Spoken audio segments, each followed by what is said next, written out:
All right, this time, second good morning. It's like we like to do in Hobbiton and whatnot. I just Yeah, know that the video is working because I can see Josh's head going because he's got rhythm. I'm like jiving. Yeah. He's going along. So we're going to do the Friday Five, something I used to do in a blog and occasionally on a video, but not very consistently. So I brought help this time. Hello. That was, except for the first part that didn't go live, that was pretty smooth. Oh yeah, like Yeah, super smooth. And I don't know that you could get any smoother. it was pretty smooth. For Scott Moon standards, that's like freaking amazing. Didn't break the internet or nothing. If you have anything you want to comment or jump in, I do have the YouTube live chat open. Cool. And I have the StreamYard live chat. So if you're familiar with StreamYard and you're on Facebook, I will see who you are, but there's a little button you got to push or something that says, hey, I'm so and so on there. But if you don't have stuff to say, that is absolutely fine. All right, I'm here. Facebook user says, I made an oath to Cyberstock. Okay, thank you. I appreciate it. I'm not going to read the rest of that because then I'll blush on camera in front of I that. bet that's Leo. Well, I mean, what are your first clues? Yeah.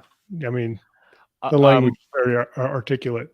I'm gonna pull up your. Is it on Scott Moon Base or is that where the video's going to? Yeah, it should be the Scott Moon base. The Moon Base. Let's see. I don't know why. Let me try to pull it is Leo. Ha! Nice. Leo. Let me pull that up. I don't know. I have a hard time running Facebook and StreamYard. Maybe I will eventually be I can keep an eye on it for you. There you go. Be my job. The moderator is in the house. Don't make him moderator. Assistant. All right. So we were talking quite a bit about some craziness, but we can come back around to that, I guess. Okay. So I'm going to go to Bran. I'll talk about a couple of so the Friday Five. These are the topics. I didn't warn Josh about them a lot, but he can riff off of them. So there's 5 topics that I came up with for this week. The first one is updates. Then we'll do something with health because I've been thinking about that. Book I've read, a decision I'm trying to make, and a movie or show I've watched. Updates, health, book. I have to count on my hand. Decision and movie. Well, if you look at my notes, you can see that they're a little bit unorganized because they started out okay. That's not like you. I know. I wake up and I have these great ideas, and then I write them down, and they don't make. Like I had an idea for a book a couple of days ago, and it was basically orchestra takeover. So like Die Hard orchestra. So like basically this guy's like some sort of crime boss or terrorist, and he's a musician and he really wants to be heard. So he takes over an orchestra and holds everybody hostage. And they figure out he's actually pretty good and that it's okay. It was a much less fascinating idea when I woke up in the morning. So I'll do updates and then you can jump in if you care to. So you just want to bounce back and like we'll do each send and then we'll let's do one point at a time. So alrighty. For updates for me, I just literally today finished the final proofread on, and tell me if I'm talking too loud, proofread, because I get louder when I start talking, on Galactic Shield 4, which is called Starkeeper. It's gone off to Variance Editor. I'll get that back, then it'll go to betas, and then it'll be live, I believe, on March 5th. More importantly, or more immediately, Book 3, Star Defender, is going to be out this weekend on Sunday. Love that cover. I know that's one of my favorite covers yet in the series. I almost wish we'd started with that cover. So yeah, it's pretty cool. I do like that. And that's also a huge look at me. I can take it on and off the screen. I'm fundamentally impressed with your skills right now. I mean, can you believe it? That's pretty amazing. So I finished that. I am working on a new series, tentatively called Homeward Lost, with Jeff Chaney and Variant. I'm about 26,000 words in on that. I want to get 3 books and a short story done by May. So if you're interested in that, stories, we'll talk more about it. That'll be great. And then I'm finishing up some things. My Cyborg story for Aethon, still working on it. That's going to be done later in the spring as a trilogy. And I'm wrapping up Blue Sun Armada 4, which is almost done. But I'm trying to decide if that's going to be the end of the series or not. So maybe I can get some feedback on that from people if they're interested. Yeah. What about you, Josh? What you got? Let's see. Well, this week I've been doing a massive ton of screwing off, but on the writing front, I'm getting Weaponized really well in hand. The first book, the draft is done. The first draft is done.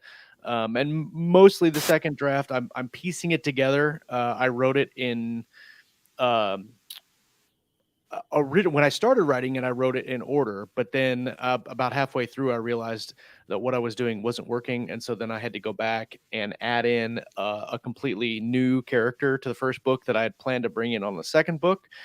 But what's that thing about doing? If you have three amazing things, don't write three books. Write one book and put all amazing three things in the same book. One of the And so Sanderson rules, I believe. that's it. Take a shot.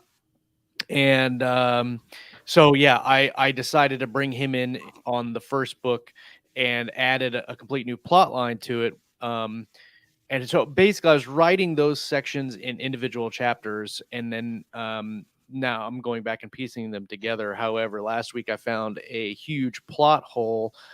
Whoopsies. Not so much as a plot hole, but that I had done it backwards, and in one of the timeline, one of the story time. So now I have to go through while I'm piecing the manuscript together and reorder the chapters that I wrote for my spy character.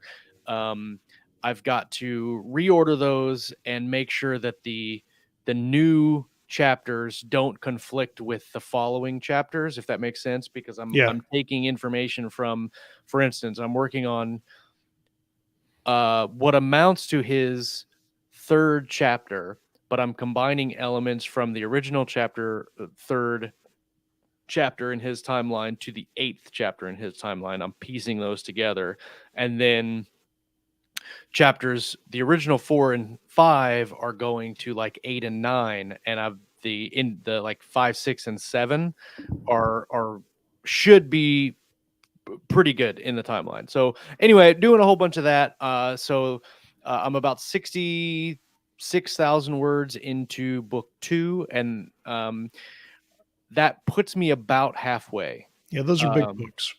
I think that book 2 is probably, if I maintain course, it's probably going to be about 150,000 words. I'm going to have to probably shore that up a little bit, but those words are coming very well. I had to stop because I'm at a part in book 2 where they're talking about elements of book 1 that happen off page that I didn't really like.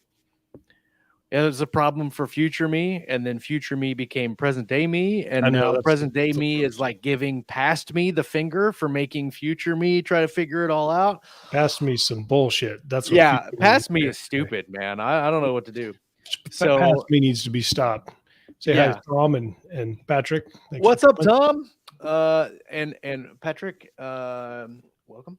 So anyway, the work is coming. It's coming along really well. Like I said, I haven't done a whole lot of writing this week. Athon work's going really well. I got a couple of covers you can see over here on my work computer. I'm working on finishing up a cover. Well, it's not top secret, but so yeah, that's it, man. That's it for me on the work front. Just grinding along. Happy that Keystroke's back and doing its thing, and just doing the thing, man. Yeah, that's something I probably should put in my updates too. I do enjoy getting back with KSM and some of our writer groups and things. I've gone on the personal front. I've been trying to go out of my way to go out and have lunch with people. It's something I've never really done as much as I should. I'm not very good at staying up with social people. For sure. Staying social. I made my bed. I didn't make my bed. Who do you think made that bed? I can't make a bed like that. I kind of started. They're not action figures, Leo. Right. So the second thing I talked about, and this will be shorter for me, but basically health. So point 2, something I think about a lot going forward, especially in my advanced years, is, now that I'm retired and free of the job, I want to be healthy and happy and be able to do fun shit. So I've been eating a little bit better, although I've kind of relaxed a little bit to enjoy it, but I do try not to go totally crazy.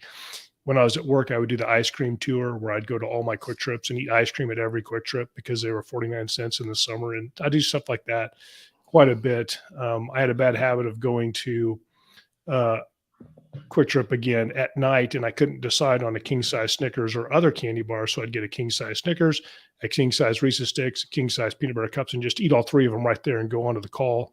Probably do it again. So bad habits. Seems so legit. breaking those. Yeah, so I'm breaking those. Went to the doctor. My blood pressure went down a little bit. I don't have terrible blood pressure generally, and it was going up, which kind of bothered me. You know, it's one of those things where you take something for granted, and you're like, oh shit, Right. I just dropped the ball. So health is going good. You got anything on that front? Well, I started we've got a Peloton bike. I started riding last week. I dropped some weight over the last couple of months, and I want to drop a little bit more. I'll probably 10 or 15 pounds. Not a metric crap ton. I'm eating a lot less on purpose. But yeah, I mean, just general. I'm considering going to the gym maybe a couple of days a week and lifting some weights, but nothing crazy. I almost got rid of, there's my Facebook messages and stuff in there. I almost got rid of the gym or my stuff that I have in the gym, and then I kept it. Mm-hmm. And I'm really liking it because I can go out there and just do stupid workouts that I do without facing judgment or having to try to get a machine. Right. What I've been doing a lot lately is I'll do, because I get bored with cardio. So I will do like bench press, and then I'll do 2 minutes on the air assault bike, and I'll do like 30 minutes kind of pushing and 30 minutes just kind of pedaling easy. Do that for 2 minutes, maybe 3, and then do another set. And I can do a whole workout, and I get some strength training. I get some cardio. I'm not bored out of my mind, and it's been working pretty good. That's my main method right now. When it warms up, I've got some like kettlebells and stuff in the garage that I threw around last year and had a good time with, and did some jump roping and stuff. So excellent. Hey, Lisa's here. Hi, Lisa. What's up, Lisa? I can see everybody. It's so much more fun. I love it. And Leo's in the house as well. Fantastic. Let's dash quickly forward to a book we're reading. Now, this one we have something in common because this is a book you recommended to me. It's The Howling Dark by Christopher Ruscio. Oh, yes. Who we had on the KSM Yep. very recently, and was a fantastic interview. That's a guy I would like to run into at a conference and sit around and talk about books, because he has a way of phrasing things, and he's a good conversationalist. He's very articulate. He's not just talking about, look what I did. He really is into the story. So yeah, very, very good interview. If anybody hasn't seen that one. I am reading. I'm rereading. I think Patriot Games. So I read it a really long time ago, and so I'm rereading it, but I'm almost reading it for the first time because I don't remember really. Yeah. I mean, the story obviously I remember, but the actual book I don't remember at all. So it's like I'm rereading it or reading it for the first time. But I'm doing something in. I don't know if it's interesting to a lot of people, but it's interesting to me. I'm doing a reread of all of Clancy's books this year.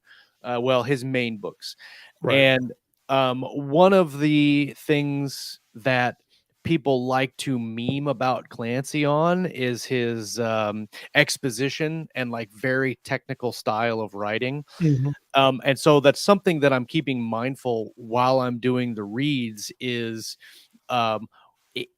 this what I'm reading needless info dump exposition technical writing, or is it something else? And or is it genre specific where people want that exposition? Because no, it's more specific than that. I'm only basing it off of what is Clancy doing here? Is he dropping exposition, or is it narrative? And so in Patriot Games, at least, and I know that there are books that are more technical than Patriot Games. So going forward, it'll be interesting to see where I find those parts in the books. But specifically in Patriot Games, I have yet to find a technical exposition in the book. A lot of it is slow-moving narrative. There are some like backstory info dump things where it's like he grew up here, but relatively those instances are very small. Like and you can get like 2 or 3 paragraphs of his parents did this, right?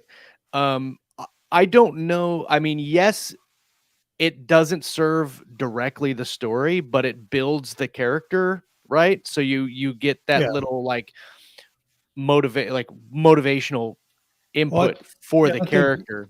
there's exposition that some people, when they do it, it feels more like a story in and of itself, and it's a lot more forgivable, Yeah. and it can be entertaining because it's like literally they're telling you a story. That's why we use that term. If you go to see your grandparents and they tell you a story about Uncle Mike, who used to be a bootlegger, Yep. he's going to tell you a bunch of information, Yep. but it's with good, decent storytelling techniques. So I think it's cool if you can blur that line, get the information, but also entertain. But I Yeah, see what and you're saying. it's definitely a gray area. I mean, Yeah. Clancy is long-winded, Mhm. but uh, I have yet to be so completely bored that I was not interested in the writing. And so I think you and will. obviously he's a good writer, right? Like Yeah. he created a genre basically. But so far in Patriot Games, the the action, quote unquote, is not condensed, it's spread out. And so, on there's actually it's interesting because he jumps like weeks at a time sometimes. So you Mhm. can have like a couple of pages where it's just like we just jumped a week into the future, but then he's got like a whole chapter that is basically an afternoon. And so his control of time in his books is very good. But anyway, Oh, yeah. that was long-winded Well, way and for me saying I'm reading Patriot Games and enjoying it. there you go. Well, and last thing I'll pitch in there is that, that was written, those especially Patriot Games, in a different time. Yeah, That because if you read that book when it was new, you couldn't just pop onto the internet true. and or like even before that, I can't remember. Hunt for Red October was definitely first. Hunt for Red Red October Storm, was published first. Red Storm Rising was published second. Patriot Games was published third, but Patriot Games right, chronologically is first. right, as far as the story world goes. But as Yeah. far as when he wrote those, he was a very good researcher, and so people, I think, I remember going, you felt like you just looked behind the curtain where nobody else could 100%. see. But now it's like all that shit's on the internet, and if you believe it, you can know all kinds of things. Yep. Uh, and so and there's been tons and tons of copycat books. But For yeah, sure. definitely did that well. For something you're watching, so I'll give a list instead. So I'm watching House of the Dragon. Finally, I'm on the Good second show. episode. I like it. My wife and I have been watching Special Forces Toughest Trial Imaginable, which I think those things are ridiculous. But for some reason, we keep watching some of it. I'm like, Right. that's really not probably what they would do. And Yeah. there's so much to that. Like there was a little tiny clip right at the beginning that says something about this being, it wasn't what it said, but basically this is edited. Mhm. So it's not a true representation of the trial. Right. And they do all these things like now we're going to rappel for the first time off a 300-foot high building and you could die. Well, I'm pretty sure they had some instruction before they just clipped a rope onto them and punted them over the edge, you know? Right. Right. So, but it is dramatic and you see some of the characters and it's mildly entertaining. So we do some of that. In general, I've been watching. So I love to watch movies and shows, and I have not watched them for most of my adult life because when I moved out to California when I was 18, I didn't have TV and I had to like do the bunny ears to get like some scratchy version of Yep. the Next Generation. Right. And then after that, my shifts were always so bad. I was always trying to get a VHS of some series like Farscape. I watched maybe half of the first season or a few of those like that, but I never could stay caught up. And so now I'm able to watch more with the caveat that my wife doesn't like stressful movies. So Mhm. I have to kind of make some time for myself to watch some of the stuff that I like a little bit different. For So sure. something you're watching to I'm almost done with Jack Ryan season 3. It's pretty good. It's way better than season 2. Um, I watched an interesting show with my wife the other day called New Amsterdam. I think it's a network show, but we watched it on Netflix. I've It seen the ads, but it we haven't watched it. it feels like a network show because it's short. It's like 48 minutes. So I think it's networked and then brought on Netflix after. I don't know, I could be wrong. But it's a doctor show, it's a medical show about New Amsterdam Hospital in New York. And it is what it is. Like I don't really watch Grey's Anatomy. But my wife, like we like to watch TV shows together. We've been watching Yellowstone and all that other stuff. I watched House of the Dragon, loved it. New Amsterdam is interesting to me because sometimes it's hard for me to turn the writer brain off to watch a show. I don't know anything about medical, so it's easy for me to watch that show. But what's interesting about it is the very first episode was perfect. And I mean this from a writing standpoint of story. The first episode, I was blown away because I was paying attention to how many different plot threads they opened through the episode. And if I counted correctly, might be off one or two. They opened like 6 or 7 plot threads in one episode. And they did it very quickly. And I was like, there's no way they're going to pay all of this off. And they paid all of them off in the first episode. Interesting. And then they set up the hook for the second episode, right? So, and a lot of it was not done through dialogue. A lot of it was done through visual presentation with like 2 or 3 second clips. And I was really surprised. Like, see, now I'm interested. I would, as a writer, I would watch the first episode, count how many different plot threads they open, and then watch them close. They're almost closed in order from when they're opened. That's interesting. And I can't think of another show that did it on that scale and so well. So, and the acting was good. The stories were good. It's a feel-good show, right? So, like, there's not any like SWAT teams blowing down doors or anything. Like SEAL Team is great because you get a whole bunch of let's just get a whole bunch of guns and go shoot people. But it's a feel-good show. So at the end of every episode, you get this kind of like cathartic, like I'm glad everything worked out and stuff like that. But written very, very well. As far as story structure and plot threads opening and closing and that kind of thing. So that's my TV show. I like that idea. I know that I wish I could remember, but I've watched shows that kind of had that really neat, perfect resolution. For anybody who's listening to this and not watching it, I'm going to just direct their attention if they want to do research into the Facebook posts, because I'm not going to read some of these because we don't talk about proctology on this show. Just not. Yeah. Let's see. Number 4. Well, this would be five. Number 5. So the fifth thing I wanted to talk about when I was working out my vlog post was a decision I'm trying to make. And so I have lots of those, plenty to choose from. Anybody who's followed my writing career knows that I'm pretty focused and I like to keep things simple. Like if this is working, then I do more of that. And that's about it. But I do know there's a few. I thought that was a squirt gun, and you're going to blast me there for a second.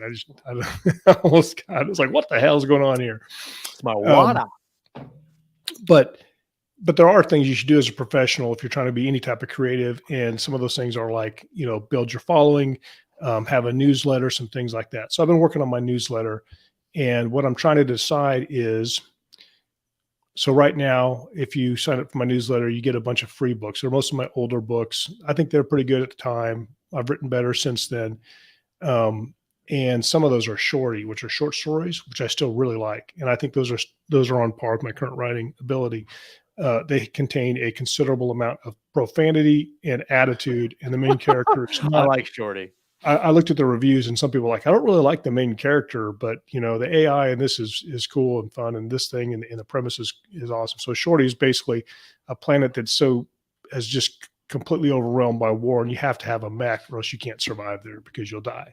Yeah. And Shorty is this kind of rogue Han Solo type character who doesn't play well with others and is kind of his own man all the time, but he has a very small mech, but it's a good mech, and the AI and him have a friendship. But so I'm going to So I can, option one is I'm going to remove all of my Chronicles of Ken Rowland and SMC Strike Marines from my newsletter, what you get for free when you join my newsletter. And I'll leave Shorty. But the decision is I'm considering taking my Blue Sun Armada, which is a much newer series I've done just solo, just for me, no collaborators, and making the first book, taking it out of KU so it would be available wide, and then I could offer it in another digital format, that being sign up for my newsletter. So you sign up for my newsletter, you can get the first book in the Blue Sun Armada series, and those are all full-length novels. I also briefly considered, and I may still do this, taking everything that is not fresh and new, removing it completely from the internet, at least especially the ebooks, and making those only available like exclusively through my newsletter or Patreon or something like that. But I don't have a decision, but that is the decision that I'm working on at this time. Let's see, what's mine? My decision will be, well, first of all, next week I've got to start working again. I took another staycation. Your decision is whether or not to play, what's that game called? Satisfactory. Satisfactory. It's a ridiculously addictive game. But anyway, my first decision next week is to I want to do some videos for Athon,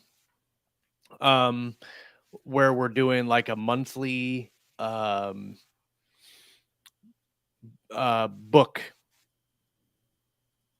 release video, but like not like a live video, like a produced, right, like a videotape it on my phone. I've got lavalier mics and put some graphics on there or whatever. I want to do B-rolls and the whole, for sure. You know, maybe like a comedy script, some slapstick, 100, but like, oh yeah, poke my nose and punch myself in the face. Right, pies in the face, funky chickens. It'll be great. Right. So I'm gonna do that, and then I want to do I want to start game streaming. I did that a little bit this week. I think Tuesdays and Thursdays are going to be my streaming days. And then basically my decision is schedule. I'm gonna on Sunday, I'm gonna sit down and schedule out my week, and like what I did in 2020 and 2019 with a daily planner, and say, these are the times I got this idea from Casey Azell. This is the time that I have, and to make 100% effective use of that time, these are the blocks in which I need to do this, because I'm very distractible and I can get going and not stop.